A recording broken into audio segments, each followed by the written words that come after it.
হঠাৎ মৃত্যু কেন হয়? ভিডিওটি লাইক করুন। বলছি, রাসূল করিম সাল্লাল্লাহু আলাইহি ওয়াসাল্লাম ইরশাদ করেছেন, যখন কোনো মুমিন ব্যক্তি ইন্তেকাল করেন তখন তার কপাল অর্থাৎ মাথা ঘামে ভিজে যায়। আর হুজুর সাল্লাল্লাহু আলাইহি ওয়াসাল্লাম আরো ইরশাদ করেছেন, হঠাৎ মৃত্যু মহান আল্লাহ তাআলার অসন্তুষ্টির কারণে নয়, বরং এই হুকুম মুশরিকদের জন্য। মুমিনের জন্য হঠাৎ মৃত্যু আল্লাহ তাআলার রহমতের একটি মাধ্যম হয়ে থাকে। রাসূল আকরাম সাল্লাল্লাহু আলাইহি ওয়াসাল্লাম আরো ইরশাদ করেছেন, যে ব্যক্তি আমার হাদিস শুনবে এবং তা অন্যের কাছে পৌঁছে দেবে, মহান আল্লাহ তাআলা কিয়ামতের দিন তাকে খুঁজে বের করে জান্নাতে দাখিল করবেন ইনশাআল্লাহ।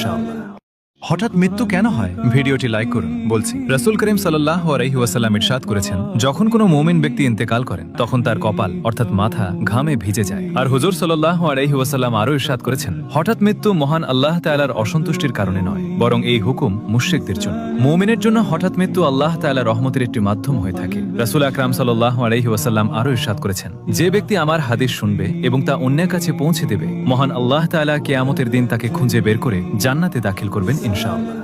হঠাৎ মৃত্যু কেন হয়? ভিডিওটি লাইক করুন। বলছি, রাসূল করিম সাল্লাল্লাহু আলাইহি ওয়াসাল্লাম ইরশাদ করেছেন, যখন কোনো মুমিন ব্যক্তি ইন্তেকাল করেন তখন তার কপাল অর্থাৎ মাথা ঘামে ভিজে যায়। আর হুজুর সাল্লাল্লাহু আলাইহি ওয়াসাল্লাম আরো ইরশাদ করেছেন, হঠাৎ মৃত্যু মহান আল্লাহ তাআলার অসন্তুষ্টির কারণে নয়, বরং এই হুকুম মুশরিকদের জন্য।